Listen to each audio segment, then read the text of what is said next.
Okay. One recording ready, right? Recording. Okay. Okay, macam mana nak okay, drive kat sini. Okay. This is really my first time behind the wheel of Malaysia's most anticipated EV, the Proton Emas 7. Alright, special appreciation to Chiang for holding the camera. Thank you, Chiang, for... Okay, so sekarang I tunggu sini. Proceed je. Okay, okay. So the instructor from Proton is seated right at the back. So jalan ah? Yeah, okay. Alright. Two laps. 2 laps. Okay, so if we start off by having 2 laps around Proton's famous semi-high-speed test track. So I'm just going to push myself to the middle lane. And initial impressions are quite, well, too early to form any initial impressions, but handling is predictable, right? Going up this banking on the middle lane, I'm doing 88 kilometers per hour, 89, 90, accelerate to now I'm going full throttle. So according to the official specs, the e.Mas 7 does 0 to 100 kilometers per hour in 6.9 seconds, which is pretty average numbers even next to internal combustion engines. Now, why is that a good thing? Because for those of us accustomed to the performance of an internal combustion engine, it means that the acceleration when you floor the throttle is not too frantic. It's not pin you behind on the edge of your seats kind of thing. It's something that, you know, people who are buying at this price point, accustomed to Honda HR-V, Proton X50 level of performance, right? They don't get a sudden shock with, you know, the sudden increase in the level of acceleration. So it's still within the skill set of a typical driver to keep this car under control. Right now I'm doing 136 kilometers per hour, slowing down, gentle braking, all right, and going up the steep banking. So typical of an EV, because the battery is mounted at the floor,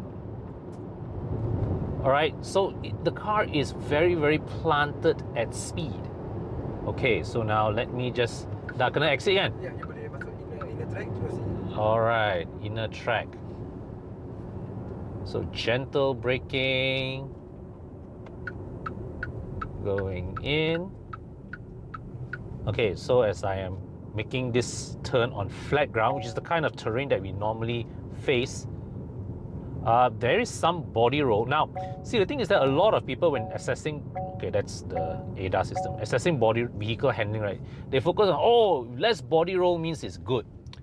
So it could get Dia ada zigzag pattern. zigzag pattern. Okay, all right.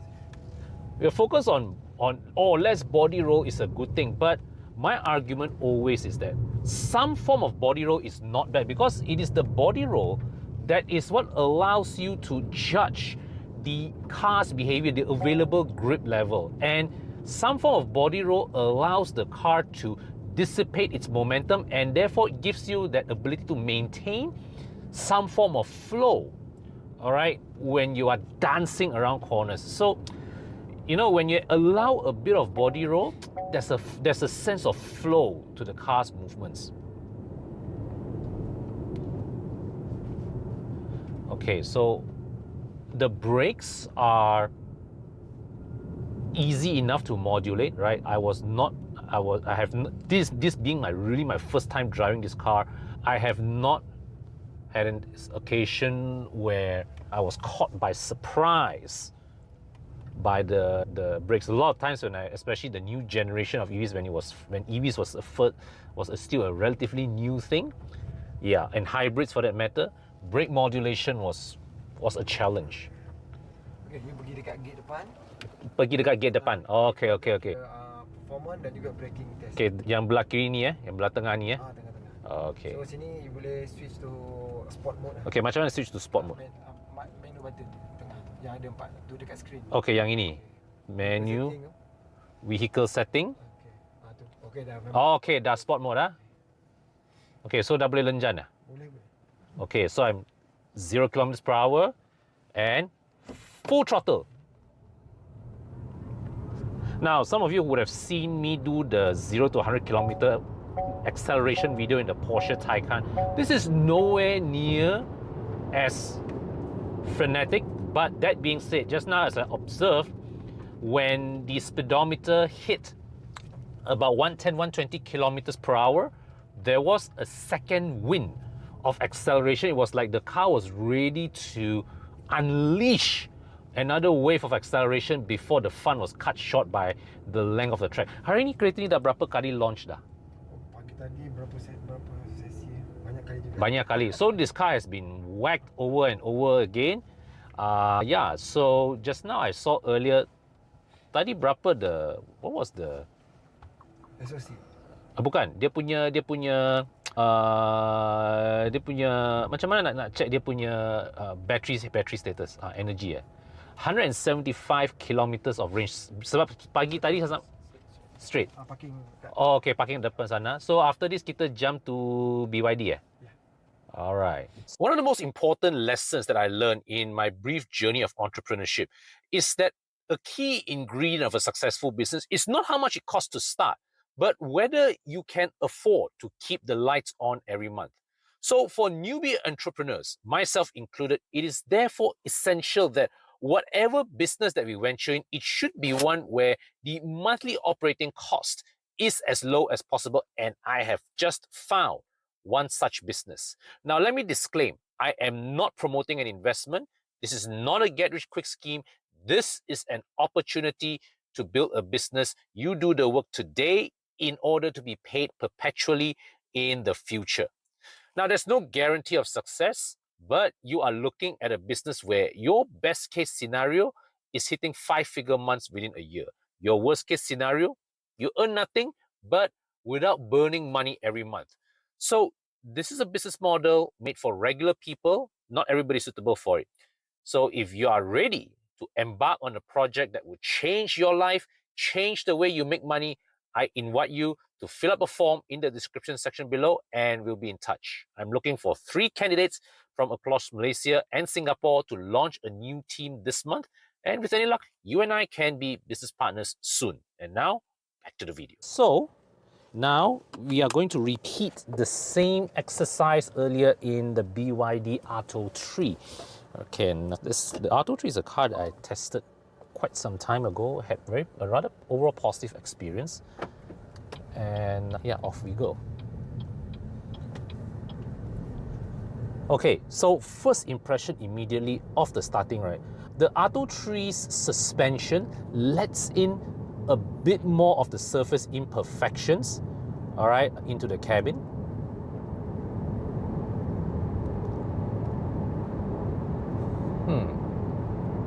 High-speed stability, no complaints, absolutely no complaints. Seems to be a bit more wind noise from the A-pillars compared to the e.Mas 7 just now. All right, so I'm taking this banking at 120 kilometers per hour.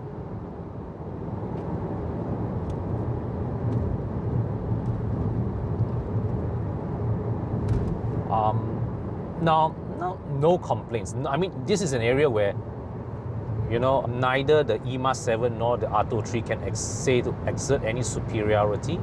All right, the acceleration also at full throttle, the Atto 3 also is similarly well measured compared to the e.Mas 7. So like I said earlier, people who are coming from, who are coming into this segment, right, the HRV buyers, all right, you come into this, in terms of the way the car behaves, you won't be shocked, right? It won't be like suddenly like, wow, fish out of the water kind of experience.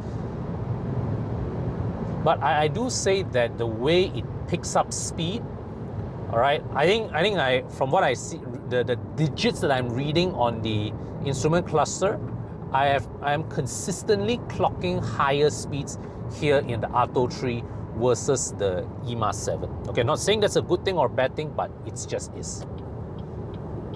All right, so exiting the test track. It's the same routine as we went earlier in the e.Mas 7. So I'm going to turn in to the lower speed test. Same routine as before. Pushing this round. You know, the one thing about EVs with floor-mounted batteries is that when you push them hard or fast over corners, right, there's the tendency to understeer, which is perfectly normal. All right.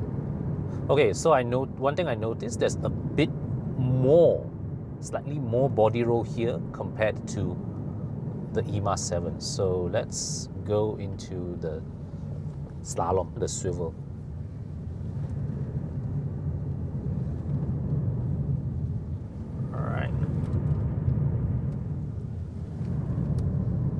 Okay, slightly increased tendency to understeer versus the e.Mas 7, but not by margins that would influence a purchasing decision. So this Atto 3 went through similar level of abuse and as the e.Mas 7 earlier, and the trip computer here shows 195 kilometers of range left. So this section of the Proton test track, it abruptly tightens. All right, and just as my observation in the e.Mas 7, the brake modulation here in the Atto 3 also is well judged.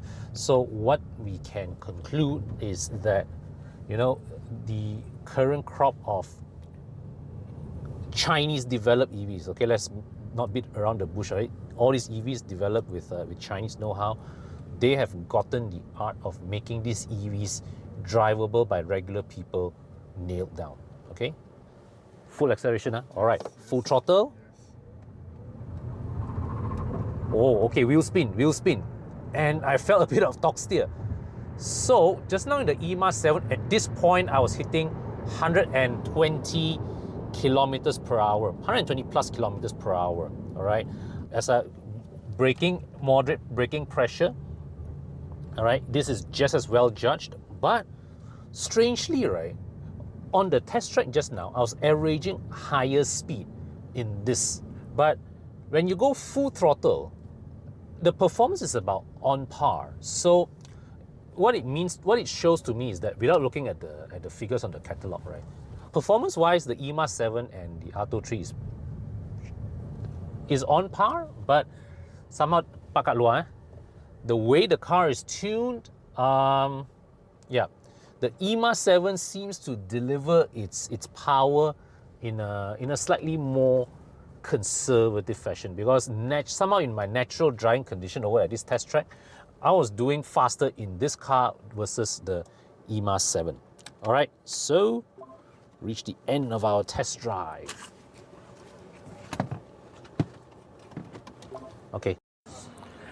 Okay, so just finished 2 rounds around the test track with the Proton Emas 7 and also the BYD Atto 3. Now, if you're going to ask me to tell you that, oh, the Emas 7 is a lot better than the Atto 3, I'm not. To me, they both felt about the same, right? So what this means is that if you have test driven the Atto 3, you found that car to be good enough for you, the Emas 7 is a good alternative to consider. Now, one area that the Emas 7 does deliver is noticeably superior over the Atto 3 is noise levels. At high speed noise, the Emas 7 is quieter than the Atto 3. Now, at this point in time, I have not dived deep into the interior features of the Emas 7 yet. I have not really done the walk around. We'll be doing that later, all right, and that will be published in a separate video. But I would say, in terms of pure driving feel and performance, the Emas 7 is quieter at high speed, but otherwise, versus the Atto 3, I think they are quite well matched with each other. Okay, so yeah, looking forward to the launch of the Emas 7 that's expected to come sometime in mid-December, and we'll bring you more info of the car at that time. All right, until then, I'll see you in the next video. Take care. Cheers.